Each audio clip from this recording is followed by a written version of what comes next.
चरणों में बारंबार इच्छामि इच्छामि इच्छामि। मुनिषी, मेरा प्रश्न है कि भगवान की जो बड़ी बड़ी प्रतिमाएं जी होती हैं उनको मंदिर बनने से पूर्व ही प्रतिष्ठित कर दिया जाता है एवं खुले में ही विराजमान कर देते हैं। खुले में विराजमान होने की वजह से उन पर धूल मिट्टी धूप एवं बारिश का जल, और मैंने तो कभी कभी देखा है कहीं कि वो मधुमक्खी के छत्ते भी उन पर लग जाते हैं। ऐसे में और प्रतिमा जी बड़ी भी होती है जिस वजह से उनका प्रक्षाल आदि करके उनकी समुचित साफ सफाई यानी देखभाल नहीं हो पाती है।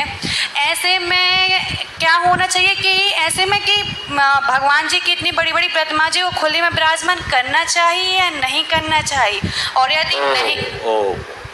देखिए, इस विषय में मेरा स्पष्ट अभिमत कि खुले बितान में जिन बिंब विराजमान नहीं करना चाहिए। और मेरी सलाह है आप सबसे, कहीं ऐसा मौका आए तो विराजमान करना भी मत। गोमटेश बाहुबली अपवाद है, क्योंकि गोमटेश बाहुबली का निर्माण यूं ही नहीं हुआ। वो राजा चामुंड महामंत्री अमात्य चामुंड राय के दान से और आचार्य नेमीचंद के ध्यान से हुआ। उसमें बड़ा त्याग तप है, कहते आज भी उसकी परछाई नहीं पड़ती। वो एक अलग बात है। अन्यों का तो मैंने नहीं देखा, लेकिन उत्तर भारत में कुछ जगह जहाँ जहाँ खुले बितान में जिन बिंब विराजमान हुए वहाँ जिन बिंब विराजमान करने वालों की स्थिति बाद में अच्छी नहीं दिखी। और मैं आप लोगों को सलाह देता हूँ कि एक बार एक तथ्यात्मक अध्ययन होना चाहिए। तो मैंने नहीं देखा, लेकिन उत्तर भारत में कुछ जगह जहाँ जहाँ खुले बितान में जिन बिंब विराजमान हुए वहाँ जिन बिंब विराजमान करने वालों की स्थिति बाद में अच्छी नहीं दिखी। और मैं आप लोगों को सलाह देता हूँ कि एक बार एक तथ्यात्मक अध्ययन होना चाहिए कि जिनने जिनने खुले बितान के नीचे भगवान को विराजमान किया उसके बाद क्या हुआ, उस व्यक्ति का विराजमान कर्ता का पहले क्या हाल था, बाद में क्या हाल।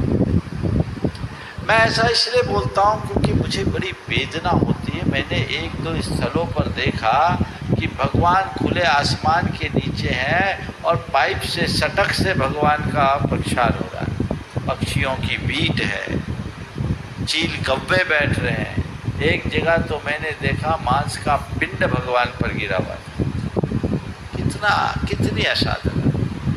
ऐसे भगवान को एकदम खुले आसमान के नीचे विराजमान करने का औचित्य हमें समझ में नहीं आता। हम तो एक ही बात जानते हैं, अकृत्रिम जिनालियों में 500 धनुष की जिनबिंब होते हैं, लेकिन 500 धनुष के जिनबिंब भी देवच्छद में होते हैं, शिखरबद्ध मंदिर में होते हैं। जहाँ इस तरह की कोई संभावना नहीं है तो क्यों खुले बितान में बनाए। हाँ, बड़े बिंब विराजमान कर सकते हैं अगर आप मंदिर बनाओ, और वहाँ भगवान पहले विराजमान होते हैं, मंदिर बाद में बनता है, तो भी उसकी प्रतिष्ठा तब तक नहीं करनी चाहिए जब तक मंदिर पूरा ना हो।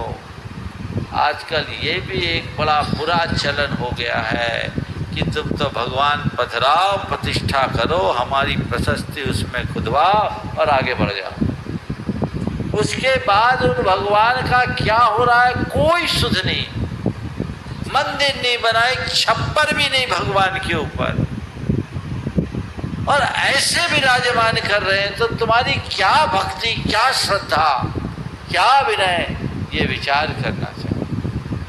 कहीं भी मंदिर बनाओ, कम से कम उस पर छत तो हो जाए, कायदे से तो पूर्ण होने के बाद ही विराजमान करना चाहिए।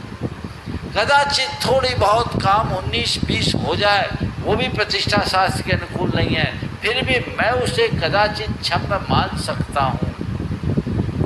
लेकिन काम ही अधूरा हो, आसमान में भगवान को रख दिया है, अब प्रतिष्ठाएं हो रही है, ये कतई उचित सी प्रतीत नहीं होती। ये मेरा व्यक्तिगत अभिमत है, आप इसे किसी और के मत से मत जोड़िएगा।